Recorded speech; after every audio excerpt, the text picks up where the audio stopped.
I work at a gas station in the backwoods of Tennessee, and that's where this happened. Last night when I clocked in at 8, the store was completely dead.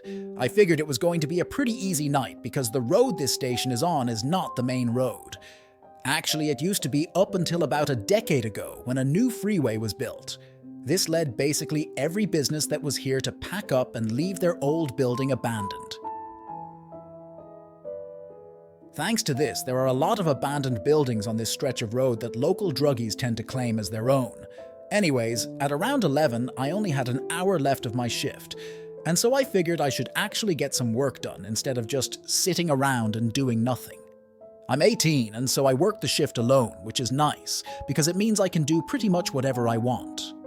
I noticed we were almost out of barbecue chips, and so I'd need to go get them from our storage space, which is for some reason in the basement of the station. I've always hated going down there just because it gives me the creeps. Why the owner decided to store everything down there is beyond my comprehension. I got about halfway down the steps before something fell on the other side of the room, and it sounded like footsteps were coming my way.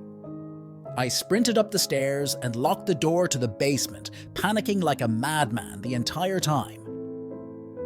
When I got back upstairs, I went behind the counter to the store computer so I could check the security cameras. I flicked over to the one that looks into the basement, and there was this guy just standing there smiling up into the camera. He had a look of absolute insanity in his eyes, but he didn't look like the average junkie in the area. He was clean-shaven and dressed in what looked to be jeans and a button-up of some kind. Honestly, if he'd walked into the store, I wouldn't have batted an eye, but because he was down there and he was just looking into the camera smiling, it shook me to my core. I called the store owner, and at first he was pretty mad. I called him in the middle of the night, but once he heard how freaked out I was, his tone changed.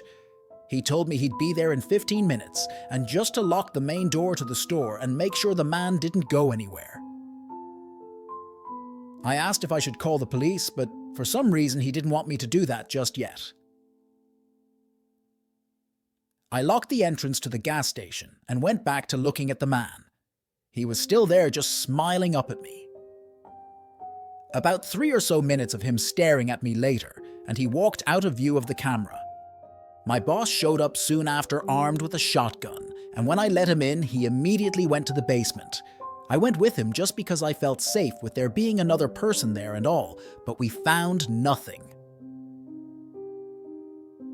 My boss ultimately chalked this up to me being tired and hallucinating the man, but I know what I saw. This has me scared shitless as I clock back into work in a few hours, and I'm really dreading it. A few years back, when I worked at a gas station, I remember it was a Sunday night, which was always the slowest night of the week. I was about 4 hours into my shift and only waited on about 5 to 6 customers. On nights like this where we didn't have a cop standing by, we had to lock the doors and serve customers through the little window and drop box on the side. This gas station is connected to a little McDonald's, and since it was one of the few McDonald's that wasn't open 24 hours, they were already closed and everyone had gone home. Point is, I was completely alone. A light fog had drifted in and coated the street and parking lot. This gas station is in a small, somewhat isolated country town. I was watching something on my phone and was connected to McDonald's Wi-Fi. Suddenly, the power went out. The store, nor McDonald's, had a backup generator. The lights inside, outside, even the street lamps were out. The entire surround area was plunged into total darkness. The only illumination was coming from my phone screen.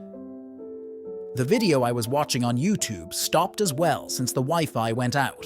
There was no light, no sound, with the exception of the cooler motors whining down, every now and then the cooler doors creaking or cracking. Have you ever been in such a silence that your ears ring? It was like I was in a Silent Hill game or something.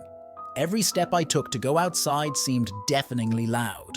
I could feel the blood pounding in my ears as I made my way towards the exit to unlock the doors, step outside and have a smoke, and to have a reason to be outside. I could see a little better from ambient lighting coming from wherever, the moon behind the clouds, the chemical plant miles away. Who knows? It was silent outside as well.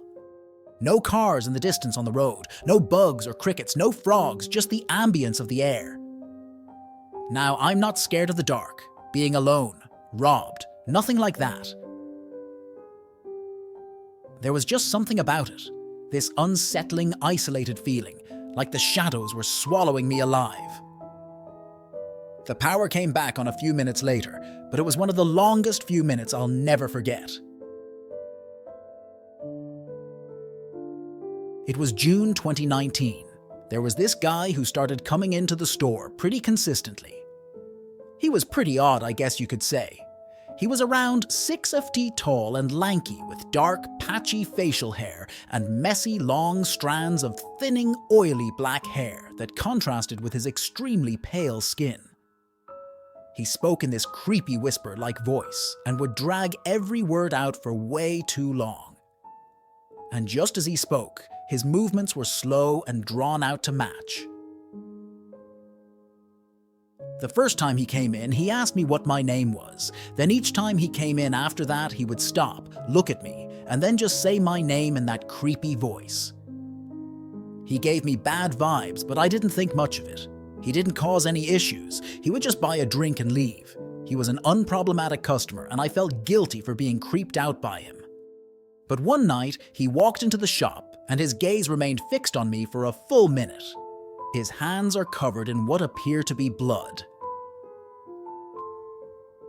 At this point, I'm kind of in a state of shock and confusion. No one else is in the store or parking lot. It's just me behind the counter and a psycho in the restroom. He isn't in there long, only a couple minutes. Before I know it here, he comes fast, walking by and back out the door. He didn't even make an attempt to wash up. At that point, I knew what I had to do. I walked over to the restroom door and pushed it open. As I walk inside, the first thing I notice is the toilet. There was a dead black bird in the damn toilet.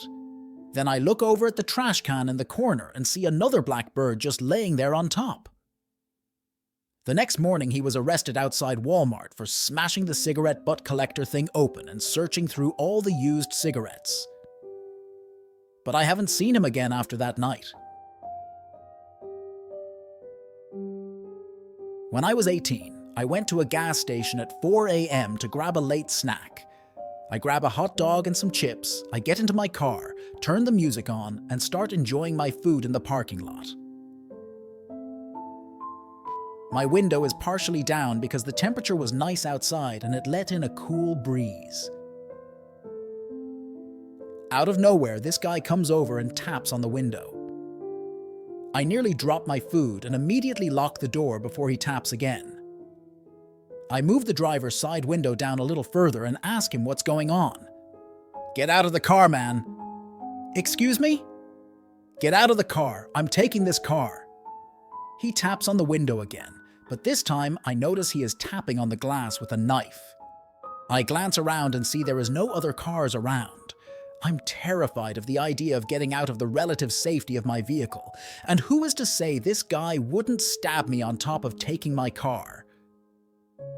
I notice he is standing a little back, maybe trying to act his best at being nonchalant and not draw attention in case the clerk sees him or something. "All right, man, give me a second," I reply, moving to unbuckle my seatbelt. At the same time, I use my other hand to roll the window up. It was luckily an automatic. It took the guy a second to realize what I was doing, and he tried to jab the knife through the crack, but ended up making a scratch along the glass. He started shaking the door handle, but of course that is a no-go. I put the car in reverse and pull out with him still shouting at me, waving his knife. He chases me for a second before giving up. I can see the clerk inside on the phone as I drive away, and I flip this knife-wielding prick the bird. I call the police after getting home and they take a statement. Officer basically tells me they got a call from the gas station about it earlier as well, but the guy had obviously ran off.